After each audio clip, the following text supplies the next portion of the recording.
Welcome to episode 2 of the Jeff Glass podcast. Today is a special episode. I've thought about what I wanted to share with all of you, and I'm going to start it out with a story. The story is called The Man in the Glass by Peter Dale Winbrow, Sr. When you get what you want in your struggle for self, and the world makes you king for a day, then go to the mirror and look at yourself and see what the man has to say. For it isn't a man's father, mother, or wife whose judgment upon him must pass. The fellow whose verdict counts the most in this life is the man staring back from the glass. He's the fellow to please, never mind all the rest, for he is with you clear to the end, and you've passed your most dangerous, difficult test.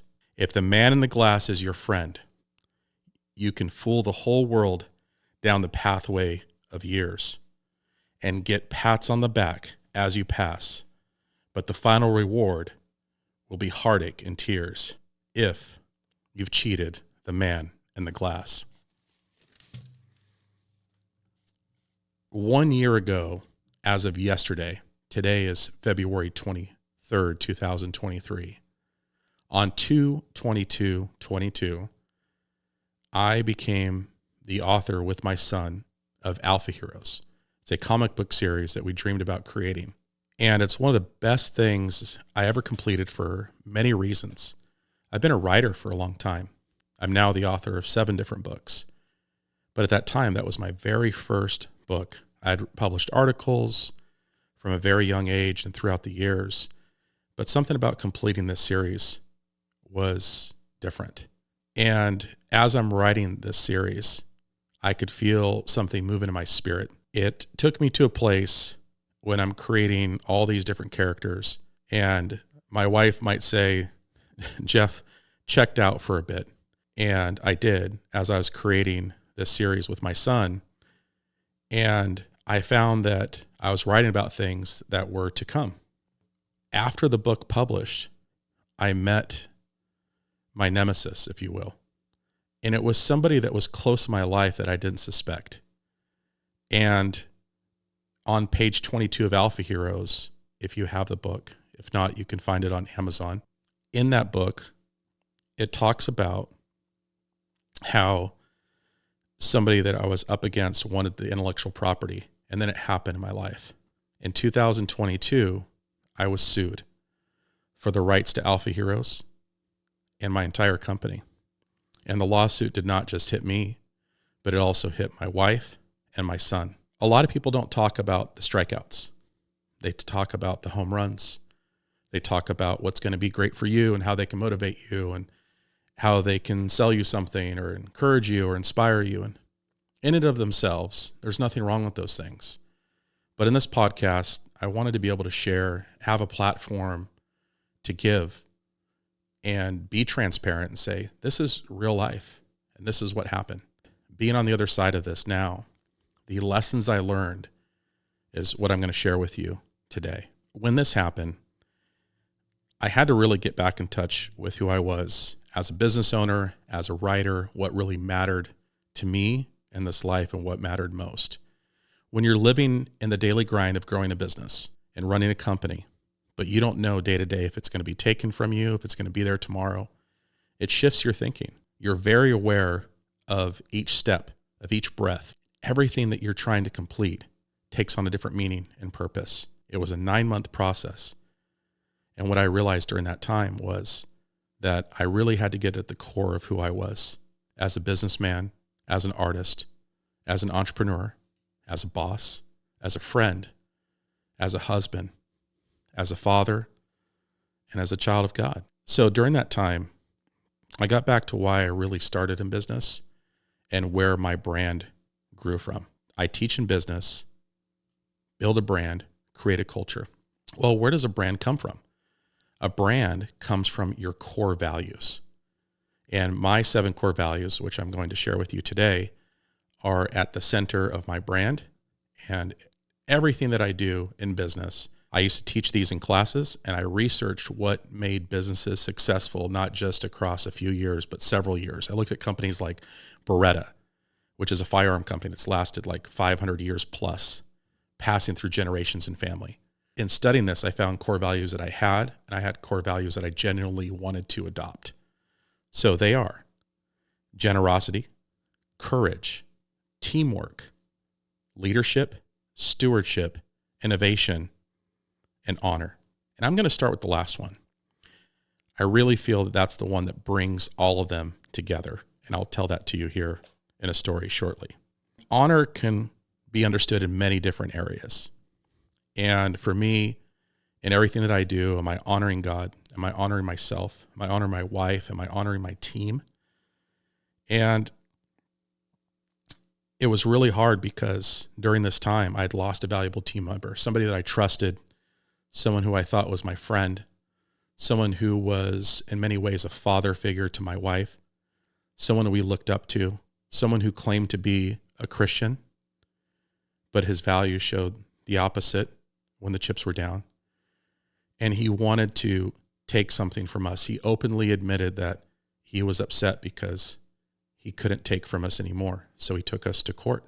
And what goes through a man, I can speak for myself and I could speak for men a little bit, not every man, is when this type of thing happens and you get attacked, especially when someone attacks, at least legally, your wife and your son. My son was only 8 years old at the time. When someone attacks like that, there's a very primitive side that came up. And the best way I could describe it is I wanted to take scalps. I wanted to fight. I wanted to hit back. And had it not been for my wife talking me through and coaching me through, I would have responded much differently. And she taught me how to fight in a whole different way. But she wasn't just really my teacher. I give her a lot of credit for that, but she brought out something inside of me that I didn't know was there. And I learned how to fight with silence. I learned what was most important to those around me because I wasn't just representing me. I was representing all those that were next to me and standing behind me, my children. So I brought the story, the narrative to my two youngest children. When I sat down and talked with them, they gave me such an interesting childlike answer that really set the course for my decisions and how I would handle from here.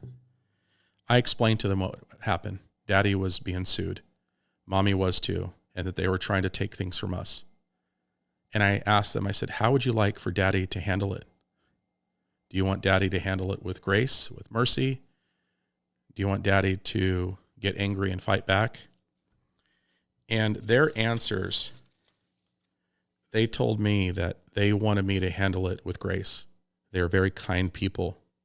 And I don't say that just because they're my children, but if you get a chance to meet them, you will definitely understand. And if you have, then you know what I mean.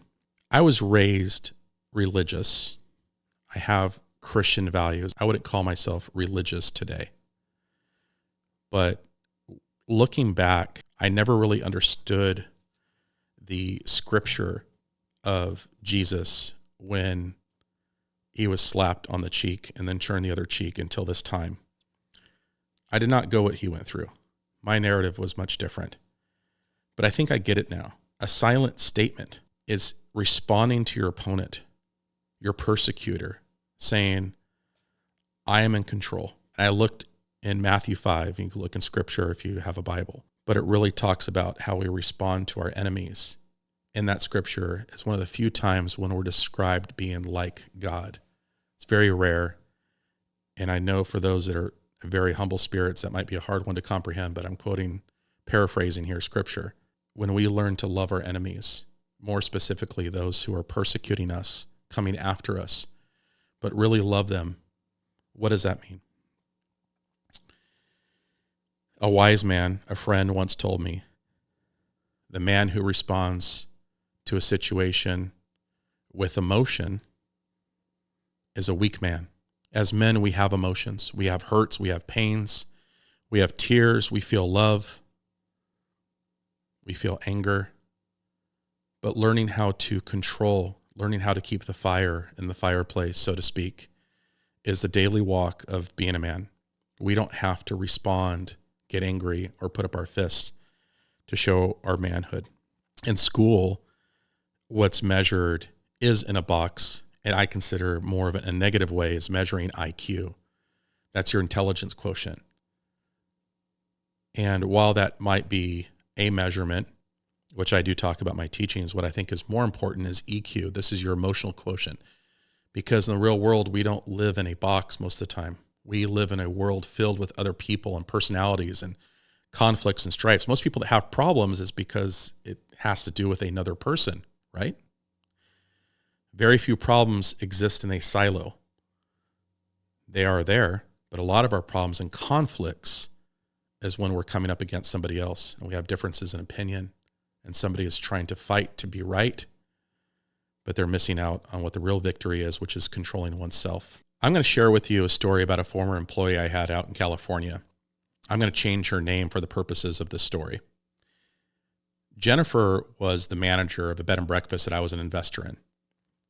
And she was not representing the company well. She was going around saying negative things about the business. She was not showing up to work on time. She was sowing in negative to coworkers and other people at the business. I got a call from the innkeepers to address this issue that was going on with Jennifer. And I set an appointment with her. She knew why I was going to have an appointment with her. I was brought in to handle situations like this. They didn't happen too frequently, but she was privy to why I was in contact with her.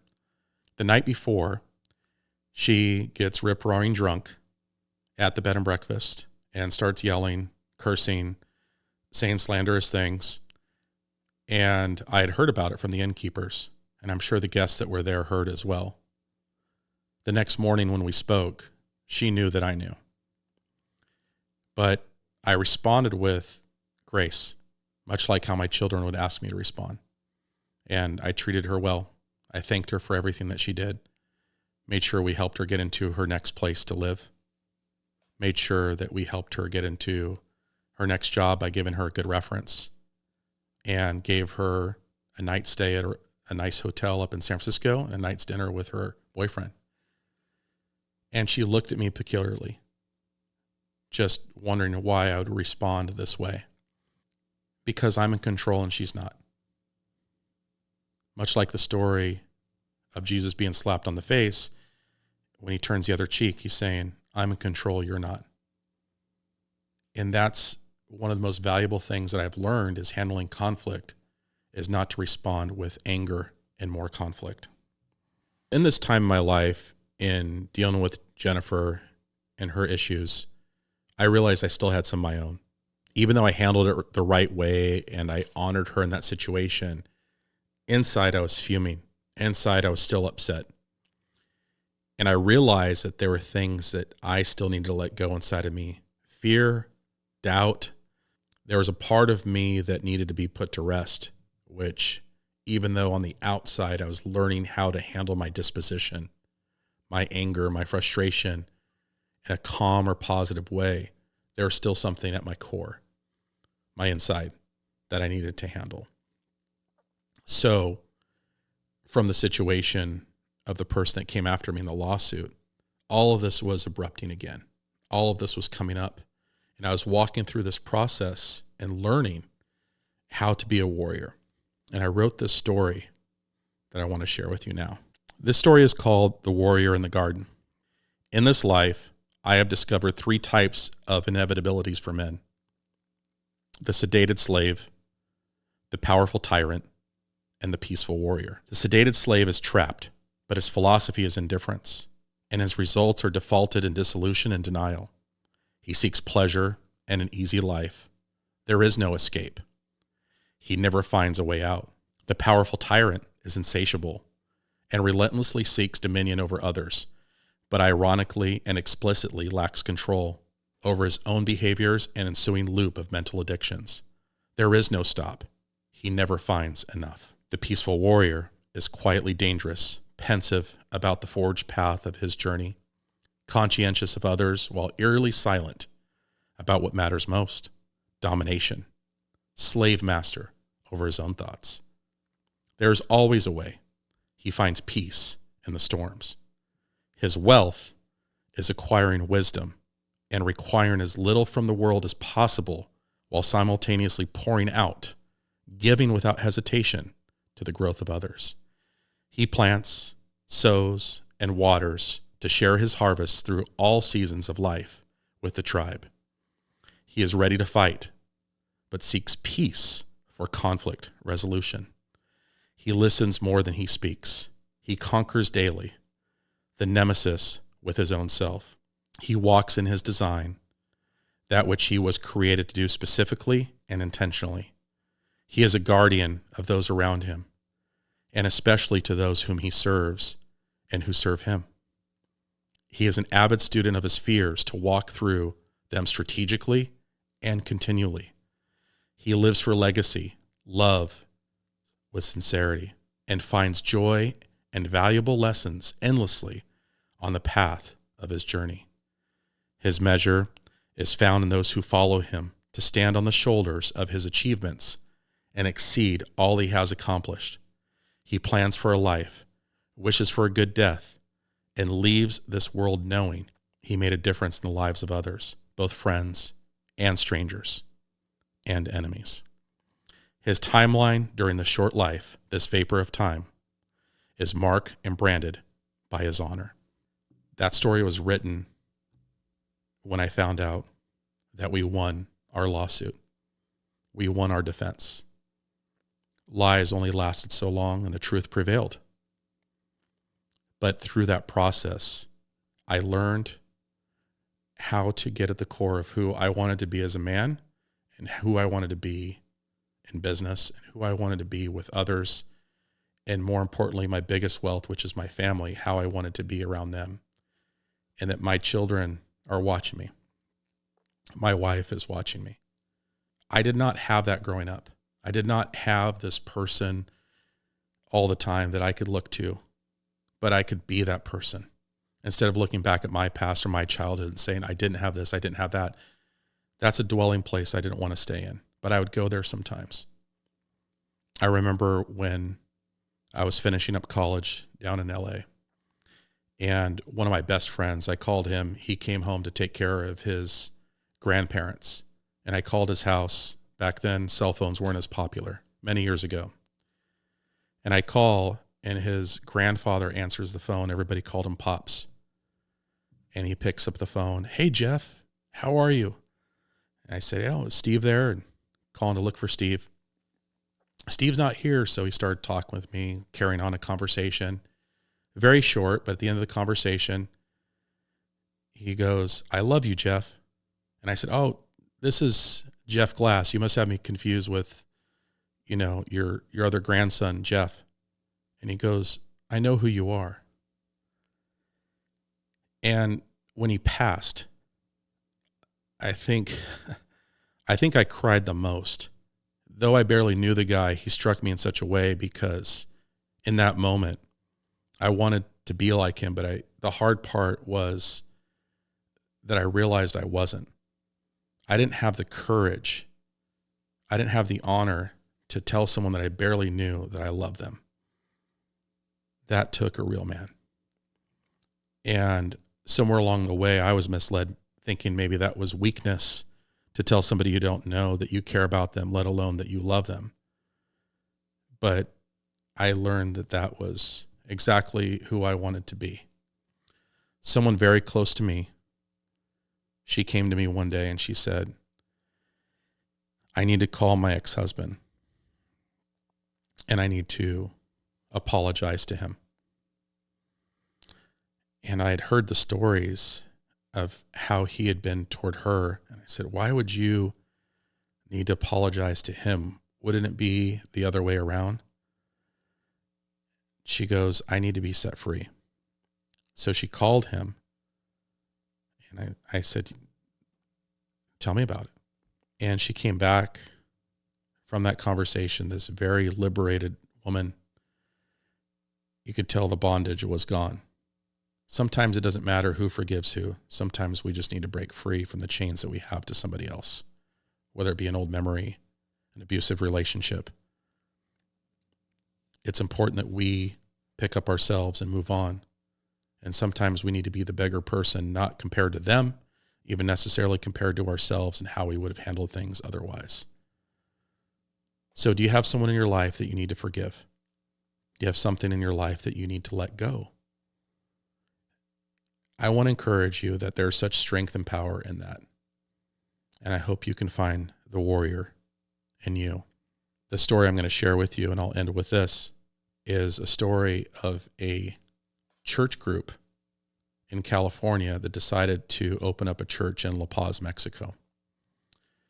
And they go down to La Paz, and they're going to open up this major church, this large cathedral, and they're going to evangelize Jesus to everybody.